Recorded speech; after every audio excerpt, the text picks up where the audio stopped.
In a small elementary school where children's voices usually fill every corner with laughter and chatter, something unusual was happening that would challenge everything the adults thought they knew about seeing and believing.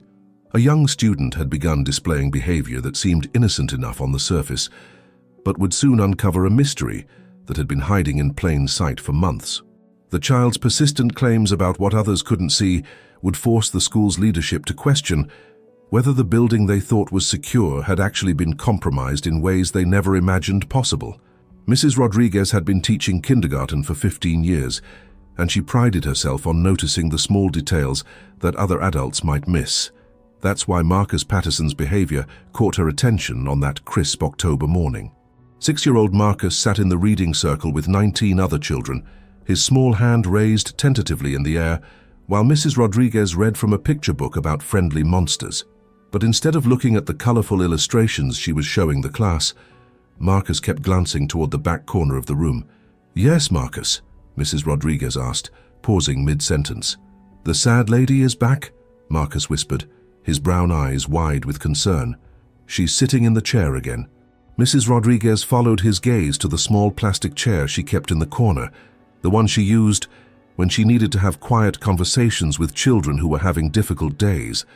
The chair sat empty, just as it had every morning since school started 6 weeks ago. "What sad lady, sweetheart?" she asked gently, though she'd heard this same statement from Marcus 4 times in the past week. "The one with the long hair," Marcus said, pointing directly at the chair. "She always sits there when we read stories. She looks like she wants to cry." The other children turned to look, craning their necks to see what Marcus was talking about. Some giggled, others looked confused, and a few seemed genuinely concerned that they were missing something important. "I don't see anyone, Marcus," said Lily, a precocious girl who sat next to him. "Are you playing pretend?" Marcus shook his head vigorously. "She's real. She has a blue sweater, and her hands are in her lap. She watches us, but she looks sad." Mrs. Rodriguez felt a familiar tightness in her chest, the same feeling she got when a child's behavior suggested something might be wrong at home. But Marcus came from a loving family.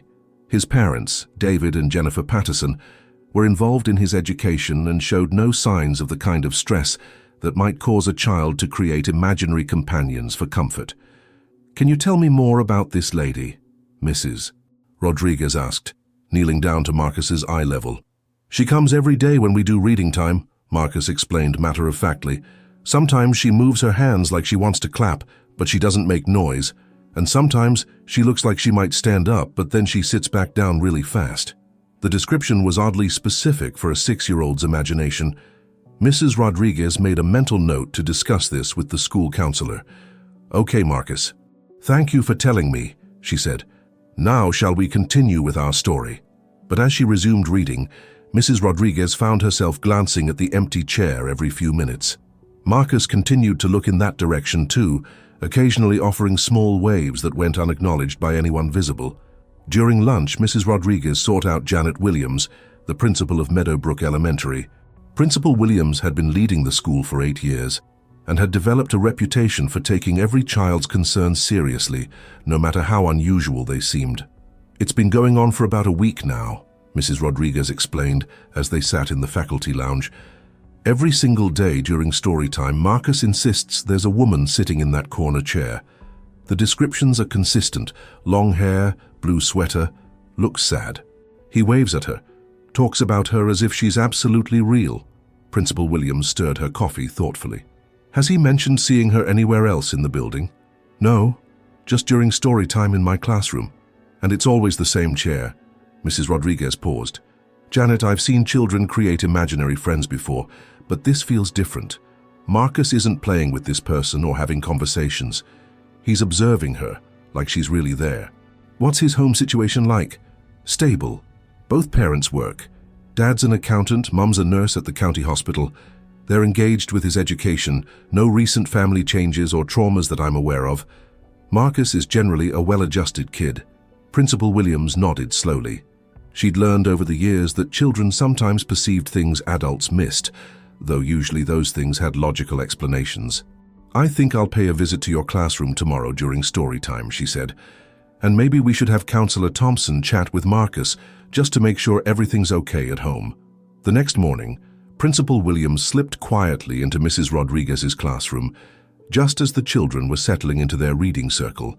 She positioned herself near the back of the room where she could observe without disrupting the lesson. Mrs. Rodriguez began reading a story about a lost puppy finding its way home. The children listened attentively, some raising their hands to ask questions or make predictions about what would happen next. Then Principal Williams noticed Marcus glance toward the corner chair. His expression changed from engaged attention to gentle concern, the kind of look a child might give a crying adult they wanted to comfort but didn't know how to approach. "Mrs. Rodriguez," Marcus said softly, raising his hand. "She's here again, the sad lady." Principal Williams looked at the chair. She saw nothing but the small blue plastic seat and backrest, positioned exactly where it had been for the past 3 years. "Where is she sitting, Marcus?" Principal Williams asked, stepping forward. Marcus looked surprised to see the principal, but he pointed directly at the chair. "Right there. She's wearing the same blue sweater, but today her hair is in a ponytail." The specificity of the details struck Principal Williams immediately. If Marcus were making this up or experiencing some kind of fantasy, wouldn't the details change more dramatically from day to day? "Can you tell me what she's doing right now?" Principal Williams asked. Marcus studied the empty chair carefully. "She's looking at you now. I think she's surprised you're here." Her hands are holding onto the sides of the chair really tight. A chill ran down Principal Williams's spine, though she couldn't explain why. She approached the chair and examined it closely. It looked exactly as it always did. Clean, properly positioned. Nothing unusual about it whatsoever. But as she stood next to the chair, she noticed something she hadn't seen before. On the wall behind the chair, there was a small smudge mark, about shoulder height for an adult woman. It could have been from anything. A child's hand, cleaning supplies, normal wear and tear. But it was positioned exactly where someone sitting in the chair might lean back against the wall. "Marcus," she said, "has the lady ever touched the wall behind the chair?" Marcus nodded immediately. "Sometimes she leans back when she gets tired. She sits there for a long time." Principal Williams felt her pulse quicken. She looked around the classroom, taking in details she'd never paid attention to before. The reading corner was positioned so that someone sitting in that chair would have a perfect view of all the children during story time, but would be partially hidden from the teacher's usual position. After the reading session ended and the children moved on to their next activity, Principal Williams asked Mrs. Rodriguez to step into the hallway. "I want to check our security footage," she said quietly. "Security footage?" Mrs. Rodriguez looked puzzled. "You don't think—" "I don't know what to think yet, but Marcus's descriptions are too consistent and too specific to ignore. If there's even a possibility that someone has been in your classroom without authorization, we need to investigate." They walked to Principal Williams's office, where she accessed the school's digital security system. Meadowbrook Elementary had installed cameras throughout the building 3 years ago, after a series of break-ins in the district. "Let's start with yesterday morning," Principal Williams said, pulling up the footage from the camera positioned in the main hallway outside Mrs. Rodriguez's classroom. They watched the normal morning routine, Mrs. Rodriguez arriving at 7:30 a.m., custodial staff finishing their cleaning rounds, early arriving teachers preparing their classrooms. Nothing unusual. "What about inside the classroom?" Mrs. Rodriguez asked. Principal Williams switched to the camera positioned inside the classroom. The reading corner wasn't directly visible, but they could see most of the room. At 8:15 a.m., just before the children typically arrived, Principal Williams noticed something that made her breath catch. For just a moment, there appeared to be movement in the corner of the frame where the reading area was located, a shadow that shifted in a way that didn't match the lighting patterns from the windows. "Did you see that?" she asked. Mrs. Rodriguez leaned closer to the screen. "See what?" Principal Williams rewound the footage and played it again. This time, she was certain. Something had moved in that corner, something the camera could barely detect from its angle, but something that created a brief change in the light patterns on the visible wall. "We need to check the footage from the past week," Principal Williams said, her voice tight with concern. "And I'm calling district security right now." As she reached for her phone, both women heard a soft knock on the office door. Marcus Patterson stood in the doorway with his teacher's aide, Mrs. Kelly. "I'm sorry to interrupt," Mrs. Kelly said, "but Marcus insisted on coming to see you. He says it's about the sad lady." Marcus stepped forward, his small face serious with the weight of something important he needed to share. "Principal Williams," he said, "I think the sad lady is scared now. When you came to our classroom, she got really nervous. She kept looking at the door like she wanted to leave, but she didn't. I think she needs help, but she doesn't know how to ask for it." Principal Williams knelt down to Marcus's eye level, her mind racing with possibilities she hadn't wanted to consider. "Marcus, this is very important," she said gently. "When you see this lady, does she ever look at you? Does she seem to know that you can see her?" Marcus nodded solemnly. "Yesterday, when I waved at her, she looked surprised, like she didn't think anyone could see her. And then she looked sad again, but also a little bit scared." The implications of Marcus's observation hit Principal Williams like a physical blow. If someone was indeed entering the classroom without authorization, and that person realized a child could see them, the situation was far more serious than a simple security breach. "Mrs. Kelly, please take Marcus back to class," she said, her voice carefully controlled. "And please ask all staff to keep their classroom doors locked until further notice." As Marcus left with Mrs. Kelly, Principal Williams turned back to her computer screen with new urgency. She began systematically reviewing security footage from the past 2 weeks, looking for any sign of unauthorized access to the building. What she found in the footage from 8 days ago would change everything she thought she knew about the safety and security of Meadowbrook Elementary School. Principal Williams's hands trembled slightly as she navigated through 8 days of security footage. Mrs. Rodriguez stood behind her, both women holding their breath as they searched for evidence of what Marcus claimed to see every day. At first, the footage seemed routine. The hallway camera showed the normal flow of morning activity, teachers arriving, custodial staff finishing their rounds, the occasional early student being dropped off. But as Principal Williams focused on the timestamp that matched the beginning of morning story time, she noticed something that made her stomach drop. At 8:47 a.m. on the footage from 8 days ago, a figure appeared briefly at the edge of the hallway camera's range. The person moved quickly, staying close to the wall, clearly trying to avoid being fully captured on camera. But for just 3 seconds, as the figure passed under the hallway light, Principal Williams could make out the silhouette of a woman with long, dark hair. "There," she whispered, pointing at the screen. "Do you see her?" Mrs. Rodriguez squinted at the grainy image. "I think so. But how did she get into the building?" Principal Williams fast-forwarded through the footage, looking for when the woman left. At 9:23 a.m., exactly when morning story time ended and the children moved to their math centers, the same figure appeared again, moving in the opposite direction down the hallway. "She knows our schedule," Principal Williams said, her voice tight with concern. "She's coming during story time and leaving when it ends." They checked the footage from 7 days ago, then 6 days ago. The pattern was identical each time. A woman entering the building sometime before 8:45 a.m., staying for exactly the duration of morning story time, then leaving. "How is she getting in?" Mrs. Rodriguez asked. "All entrances require keycard access, and the alarm system logs every entry."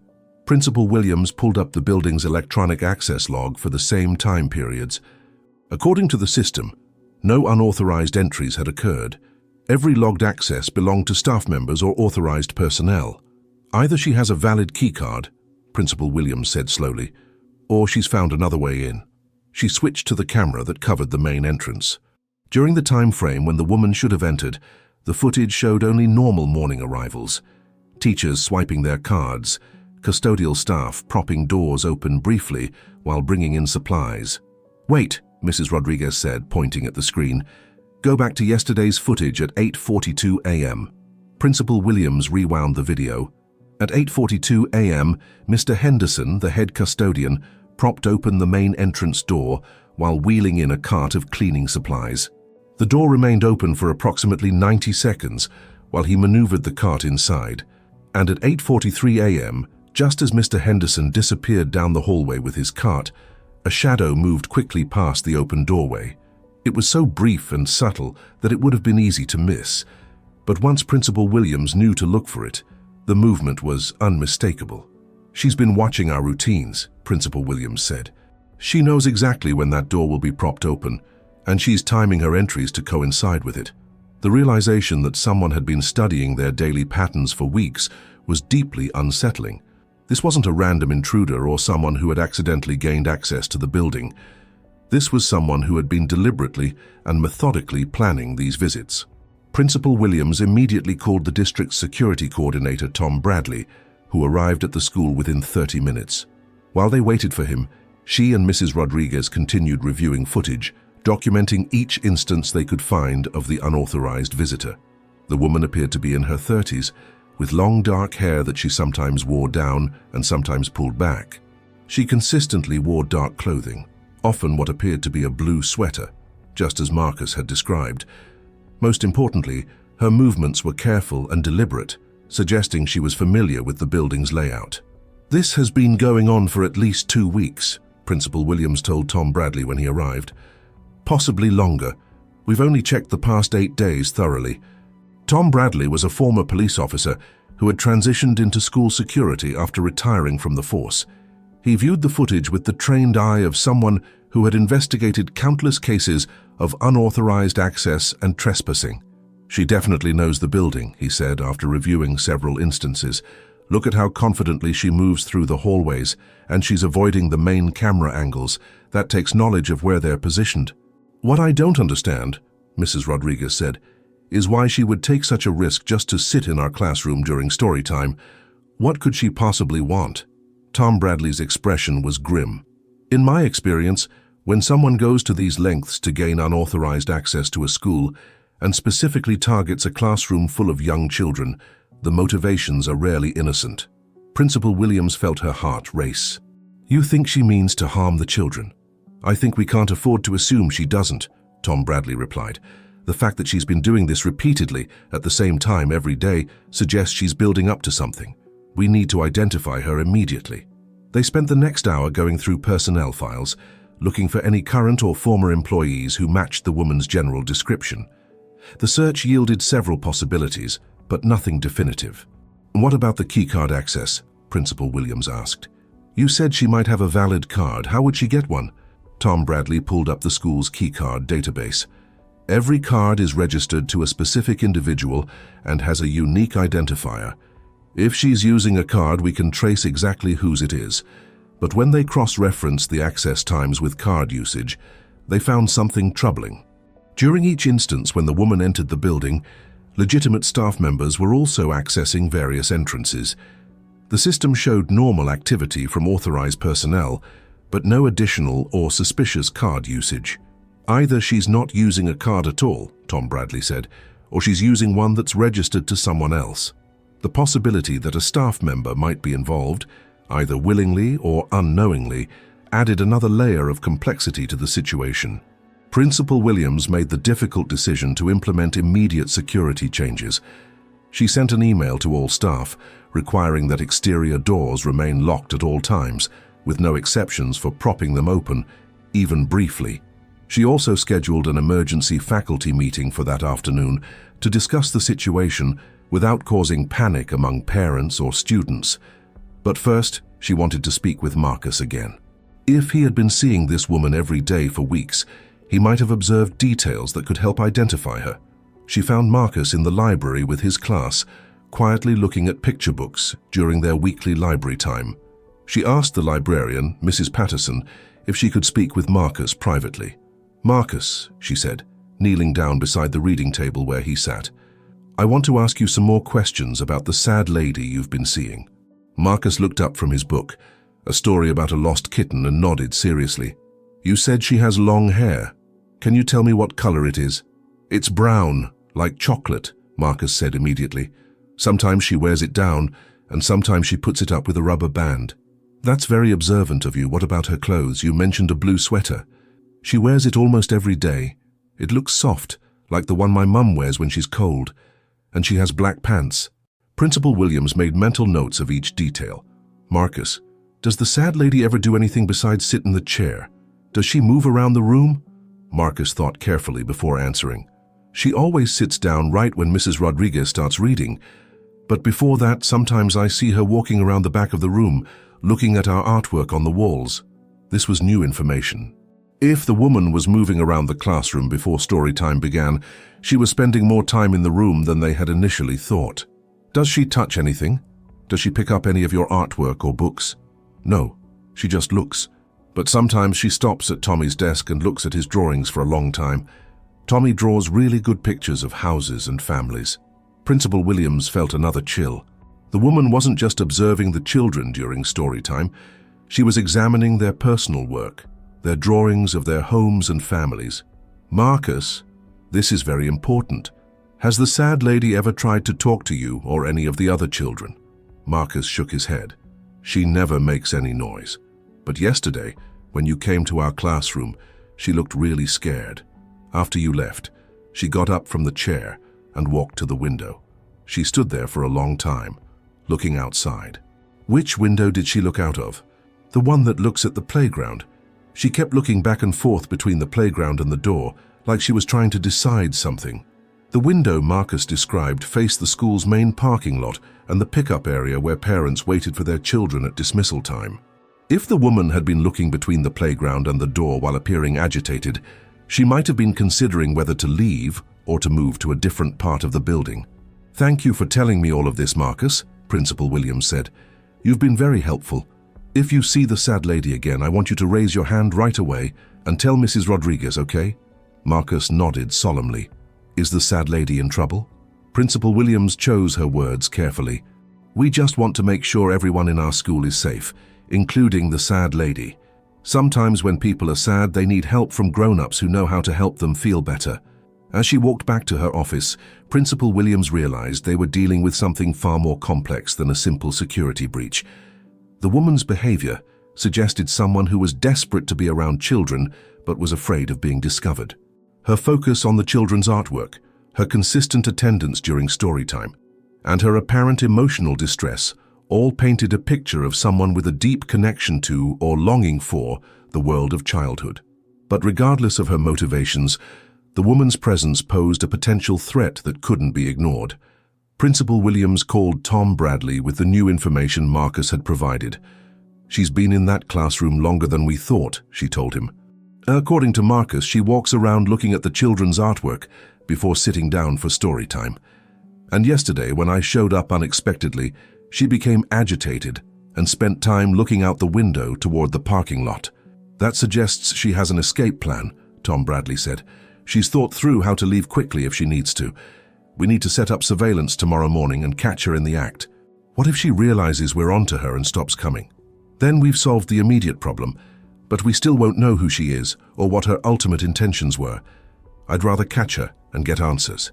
Principal Williams agreed, though the thought of confronting this unknown woman while children were present made her deeply uncomfortable. As the school day ended and children began boarding buses and meeting their parents, Principal Williams stood at her office window watching the normal routine of dismissal. Somewhere out there was a woman who had been watching these same children, studying their schedules, examining their artwork, and sitting invisibly in their classroom day after day. Tomorrow, they would finally get answers. But tonight, Principal Williams would barely sleep, wondering what they would discover about the sad lady who had been hiding in plain sight. Principal Williams arrived at school at 6:30 a.m., 90 minutes earlier than usual. Tom Bradley was already there, setting up additional surveillance equipment in Mrs. Rodriguez's classroom. They had spent the previous evening developing a plan to safely identify and apprehend the unauthorized visitor. "I've positioned a secondary camera with a direct view of the reading corner," Tom Bradley explained quietly as they reviewed the setup. "And I'll be monitoring from the classroom next door. If she shows up, we'll have clear footage of her face." Mrs. Rodriguez arrived at 7 a.m., clearly nervous about the morning's plan. "What if she realizes something's different and doesn't come? Then we'll try again tomorrow," Principal Williams said. "But Marcus said she looked agitated yesterday when I showed up unexpectedly. If she's as invested in this routine as she appears to be, I don't think she'll stay away for long." At 8:30 a.m., 15 minutes before story time typically began, Tom Bradley took his position in the empty classroom next door, monitoring both the hallway cameras and the new camera focused on the reading corner. Principal Williams remained in her office, ready to respond if needed, while Mrs. Rodriguez prepared for what she hoped would be a normal morning with her students. At 8:42 a.m., exactly as they had observed in the footage, Mr. Henderson propped open the main entrance to bring in his cleaning cart. Tom Bradley watched intently through the hallway camera, and this time he was ready for what happened next. A woman slipped through the propped door with practiced ease, moving quickly but calmly through the entrance hallway. She wore a blue cardigan sweater and dark pants, and her long brown hair was pulled back in a low ponytail, exactly as Marcus had described. But now, with the enhanced camera angle, Tom Bradley could see her face clearly for the first time. He recognized her immediately. "Janet, get down here now," he radioed to Principal Williams. "I know who she is." By the time Principal Williams reached the surveillance room, the woman had already made her way to Mrs. Rodriguez's classroom. Through the new camera, they watched her move quietly around the back of the room, stopping to examine children's artwork displayed on the bulletin boards. Her movements were gentle and careful, showing none of the aggressive behavior they might have expected from an intruder. "Who is she?" Principal Williams whispered.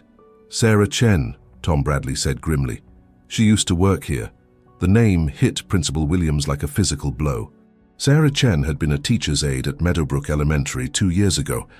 She had worked primarily with kindergarten and first-grade classes, helping struggling students with reading and providing classroom support.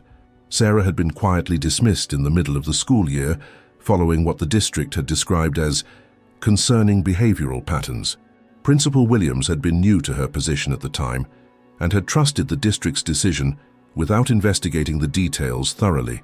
Now, watching Sarah move through the classroom with obvious familiarity, she realized how much she didn't know about the situation. "What were the behavioral patterns that led to her dismissal?" Principal Williams asked. Tom Bradley pulled up Sarah's personnel file on his tablet. According to this, she had become overly attached to several students. She was found staying after hours without authorization, claiming she was working on lesson plans, but apparently spending time just sitting in classrooms. There were reports that she had asked inappropriate personal questions about some children's home lives. On the surveillance monitor, they watched Sarah settle into the small plastic chair in the reading corner just as the children began arriving for school. She sat perfectly still, her hands folded in her lap, exactly as Marcus had described. "She never tried to interact with the children directly?" Principal Williams asked. "Not according to the file. It says she maintained appropriate boundaries during direct interactions, but showed signs of unhealthy emotional attachment. She apparently became very upset when children were absent and would ask detailed questions about why they weren't in school." Mrs. Rodriguez's voice came through the classroom intercom system as she began gathering the children for morning story time. Sarah remained motionless in her chair, but her posture changed slightly. She leaned forward with obvious anticipation, her eyes fixed on the children as they settled into their reading circle. "There's more in her file," Tom Bradley continued. After her dismissal, Sarah went through a difficult custody battle with her ex-husband. She lost primary custody of her 7-year-old daughter due to what the court described as concerning behavioral patterns related to an unhealthy need for control over child-related environments. Principal Williams watched Sarah's face on the monitor. Even through the grainy camera footage, she could see the longing in the woman's expression as she watched the children. This wasn't the face of someone planning harm. This was the face of someone desperately missing something she had lost. "When was the custody decision finalized?" Principal Williams asked. Tom Bradley checked the timeline in the file. "About 6 weeks ago, right around the time Marcus first started reporting seeing the sad lady." The pieces were falling into place. Sarah Chen had lost access to the children in her professional life 2 years ago, and 6 weeks ago, she had lost regular access to her own daughter. Unable to cope with the absence of children from her daily routine, she had returned to the one place where she could be around them again, even if only as an invisible observer. "We need to handle this very carefully," Principal Williams said. "She's not a violent intruder, she's someone in crisis." On the monitor, Mrs. Rodriguez began reading the morning story, and Sarah's entire body language changed. She sat up straighter, her hands unclenched, and for the first time since they'd been watching her, she looked genuinely peaceful. But then Marcus raised his hand. "Mrs. Rodriguez, the sad lady is here again, but today she looks different. She looks—" Marcus paused, searching for the right word. "She looks scared and happy at the same time." Sarah's head snapped toward Marcus, and for a moment, her carefully maintained invisibility was broken. She stared at the 6-year-old boy who had been seeing her all along, her expression shifting from surprise to something that looked almost like gratitude. "That's our cue," Tom Bradley said. "She knows the child can see her, and she's emotionally invested in his acknowledgement. We need to approach her now, while she's focused on the positive interaction." Principal Williams made a quick decision. "I'm going in alone. No security presence, no confrontation. Just me talking to someone who used to be part of our school family." Tom Bradley looked reluctant. "Janet, we don't know how she'll react." "Look at her," Principal Williams said, pointing to the monitor. "She's not dangerous. She's heartbroken." Principal Williams walked quietly down the hallway toward Mrs. Rodriguez's classroom. Through the door's window, she could see the children still engaged in story time, with Marcus occasionally glancing toward the corner where Sarah sat. She knocked gently on the door and entered the classroom. Mrs. Rodriguez looked up, slightly surprised by the interruption, but continued reading. The children barely noticed the principal's arrival, except for Marcus, who looked immediately toward the corner chair. "Oh," Marcus said softly, "the sad lady sees you. She looks really scared now." Principal Williams looked directly at the chair where Sarah sat. Even knowing she was there, even having watched her on camera, it was still startling to see her in person. Sarah Chen looked exactly as she had 2 years ago, but thinner and more fragile. Her eyes were wide with fear, but she remained frozen in place, as if hoping she might still be invisible.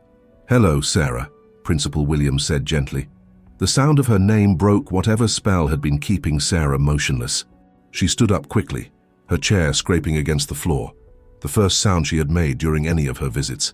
Several children turned at the noise, finally seeing what Marcus had been pointing at for weeks.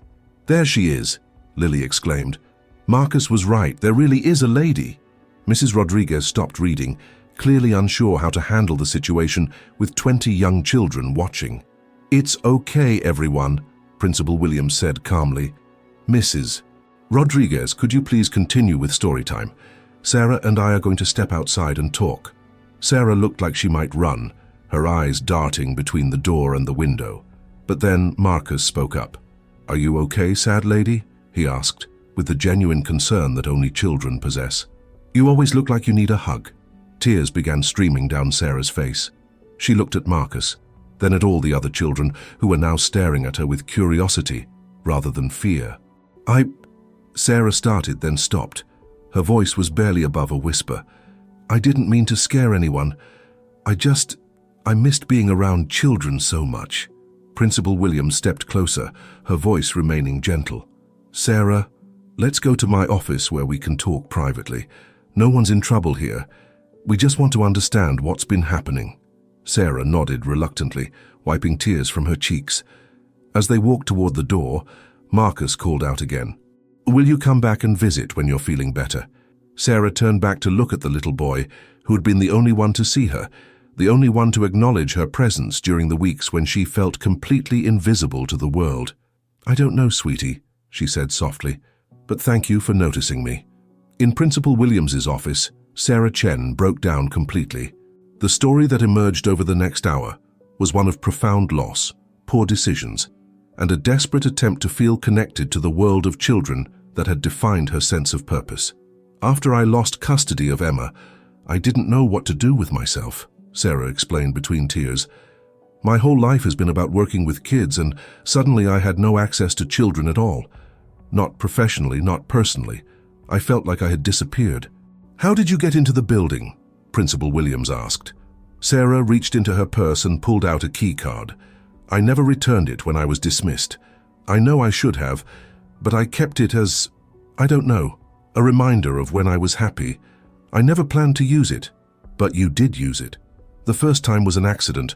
I was driving by the school about 2 months ago, feeling really low, and I saw Mr. Henderson propping open the door like he always did. I remembered that routine from when I worked here. I don't know what came over me, but I parked and walked in. I just wanted to see the classrooms again, to remember what it felt like to be around that energy." Sarah paused, struggling to explain her actions. "When I got to Mrs. Rodriguez's room and saw story time happening, it was like coming home. I sat in that chair and just watched the children, and for 20 minutes, I felt like myself again." "So you kept coming back?" "Every day. I told myself I wasn't hurting anyone. I never interacted with the children, never disrupted the class.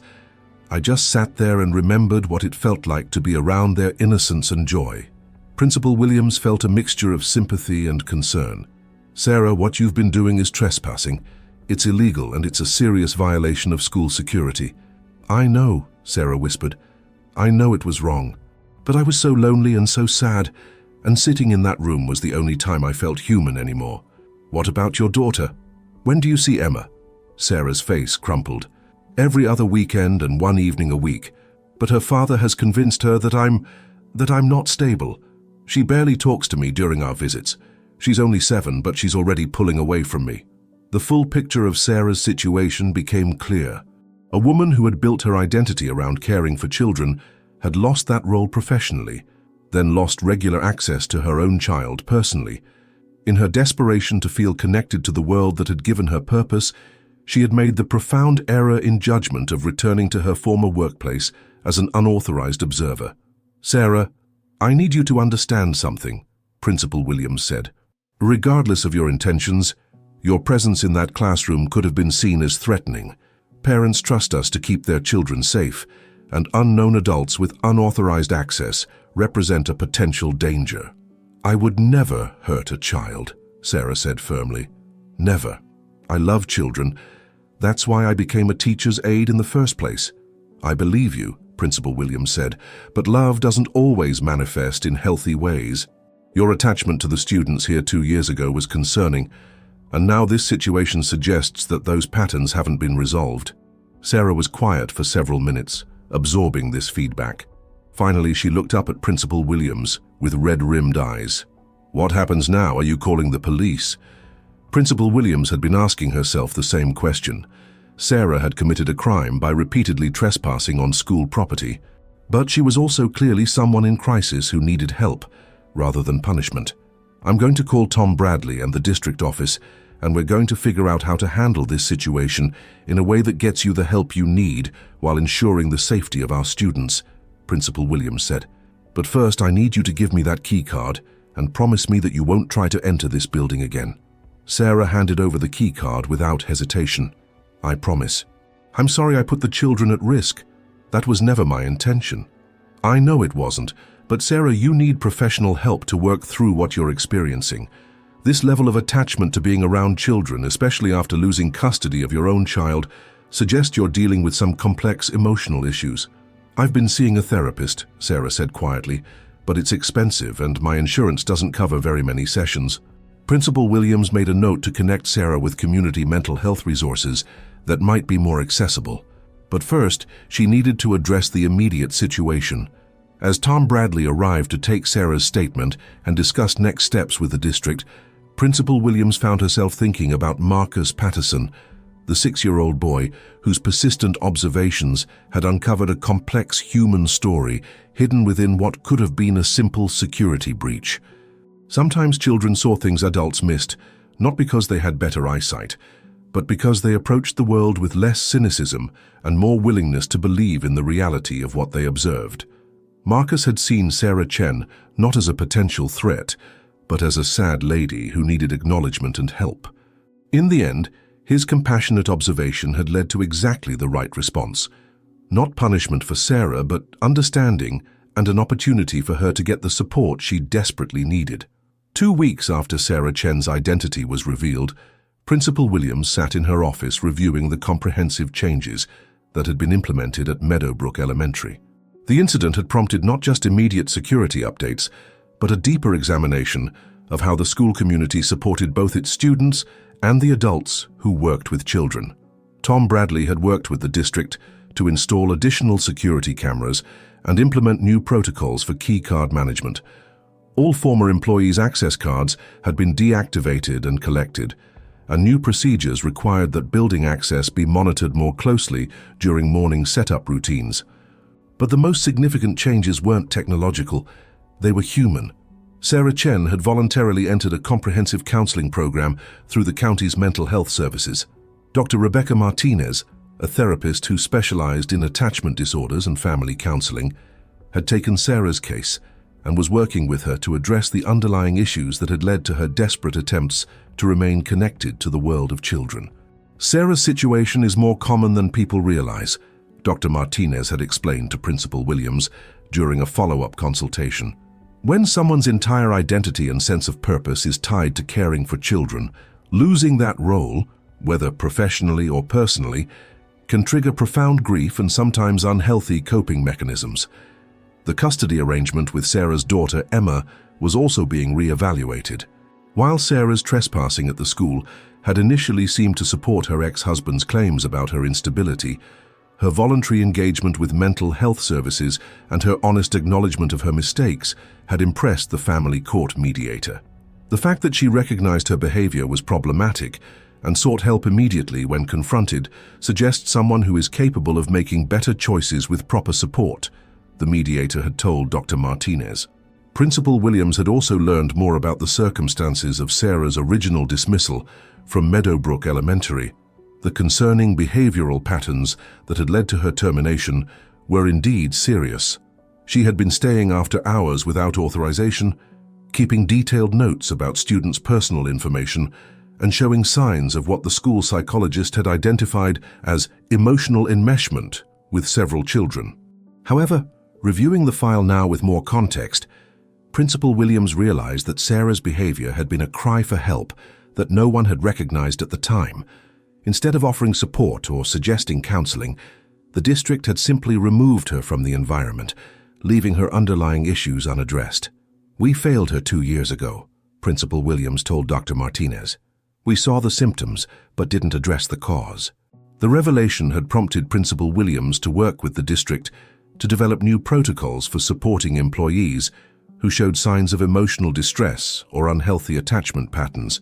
Rather than immediate dismissal, the new approach would involve mandatory counseling and support services, with termination only as a last resort when safety couldn't be ensured. But perhaps the most important outcome was how the experience had affected the children, particularly Marcus Patterson. Mrs. Rodriguez had handled the situation in her classroom with remarkable skill, using it as a teaching moment about empathy, honesty, and the importance of telling trusted adults when something seems wrong. The children had been more curious than frightened about Sarah's presence, and several had expressed concern about whether the sad lady was getting help. Marcus, in particular, had shown remarkable maturity in processing what had happened. "I'm glad I told you about the sad lady," he told Principal Williams during a follow-up conversation. "My mom says that sometimes grown-ups have big feelings they don't know what to do with, just like kids do." Jennifer Patterson, Marcus's mother, had used the incident as an opportunity to reinforce with her son that his observations and instincts were valuable and that adults took his concerns seriously. "We told him that by being honest about what he saw, even when other people couldn't see it, he helped solve an important problem," Jennifer explained to Principal Williams. "We want him to know that his voice matters." The story of Marcus and the sad lady had become something of a legend at Meadowbrook Elementary, though the details were shared carefully and age-appropriately.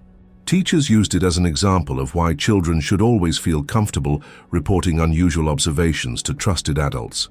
3 weeks after the incident, Principal Williams received a letter that she hadn't expected. It was from Sarah Chen. "Dear Principal Williams, I wanted to thank you for the way you handled my situation. When I was caught in Mrs. Rodriguez's classroom, I expected anger, police involvement, and immediate consequences. Instead, you showed me compassion and helped me get the help I needed. Dr. Martinez has helped me understand that my behavior wasn't just inappropriate. It was a symptom of deeper issues I've been avoiding since my divorce and the loss of my job. I'm learning healthier ways to cope with my love for working with children and my grief over losing regular time with Emma. I also wanted you to know that Emma and I are doing better. The family mediator has recommended that my custody arrangement be modified to allow for more frequent visits, contingent on my continued participation in counseling. Emma is slowly beginning to trust me again, and I'm learning to be the stable, healthy mother she needs. I've enrolled in a program to become a certified family support specialist. It's a role that will allow me to work with families in crisis while maintaining appropriate boundaries. Dr. Martinez thinks it will be a good fit for my skills and my need to help children, but in a more structured and supervised environment. Please tell Marcus that the sad lady is getting better. His kindness and his willingness to see me when I felt invisible meant more than he could possibly understand. Sometimes children's honesty and compassion can save adults who are lost. I will never trespass on school property again, and I deeply regret putting the children and staff at Meadowbrook Elementary at risk, but I will always be grateful that this community chose to respond with understanding rather than punishment. Thank you for seeing the person I could become rather than just the mistakes I had made. Sincerely, Sarah Chen. Principal Williams shared appropriate portions of the letter with Mrs. Rodriguez and with Marcus's parents, who decided to share Sarah's message of gratitude with their son. "The sad lady is getting better," Marcus announced to his classmates during morning circle time the next day. "She said thank you for noticing her when she felt invisible." Mrs. Rodriguez used Marcus's comment to facilitate a discussion about kindness, observation, and how sometimes the most important thing people could do was simply acknowledge someone who was hurting. The small plastic chair in the reading corner remained in its usual position, but now it served as a reminder of a different kind of lesson than Mrs. Rodriguez had originally intended. It reminded everyone that sometimes the most important stories weren't in books. They were in the real experiences of people around them who needed to be seen and understood. 6 months later, Meadowbrook Elementary received notification that Sarah Chen had successfully completed her counseling program and her training as a certified family support specialist. She had been hired by the county's Family Services Department and was working with families experiencing custody transitions and divorce-related trauma. Her supervisor's evaluation noted that Sarah's personal experience with loss and recovery, combined with her natural empathy for children, made her exceptionally effective in her new role. She was helping other parents navigate the challenges of maintaining healthy relationships with their children during difficult family circumstances. Most importantly, Sarah's custody arrangement with Emma had been modified to allow for joint custody, with Emma spending alternating weeks with each parent. Dr. Martinez reported that both mother and daughter were thriving in the new arrangement, with Sarah demonstrating the stability and emotional health that had been missing during her crisis period. Principal Williams occasionally wondered what might have happened if Marcus hadn't been so persistent in reporting what he saw, or if the adults around him hadn't taken his observations seriously. Sarah's crisis could have escalated into something far more serious, potentially putting children at risk, and certainly leaving Sarah without the help she desperately needed. Instead, a 6-year-old boy's honest reporting of what others couldn't see had led to a resolution that helped everyone involved. Sarah got the mental health support she needed. Security protocols were improved to prevent similar incidents, and Marcus learned that his voice and observations were valued by the adults in his life. The incident had also strengthened the relationship between home and school for the Patterson family. Marcus's parents had been impressed by how seriously Principal Williams and Mrs. Rodriguez had taken their son's reports and how the situation had been handled with both safety and compassion in mind. "It showed us that this school really listens to children," David Patterson told Principal Williams during a parent-teacher conference. "Marcus knows that if he sees something concerning, the adults here will believe him and investigate appropriately." As the school year progressed, the story of Marcus and the sad lady became part of Meadowbrook Elementary's culture. It represented the school's commitment to taking children's observations seriously while responding to crisis situations with both firmness and compassion. Mrs. Rodriguez still told stories during morning circle time, but now she occasionally included real stories about kindness, observation, and community problem-solving, alongside the fictional tales from picture books. The children had learned that some of the most important stories were the ones they lived themselves. Marcus Patterson continued to be an observant and caring member of his kindergarten class. His experience had reinforced his natural tendency to notice details others might miss and to speak up when something seemed wrong. His teachers recognized these as valuable qualities that would serve him well throughout his education and beyond.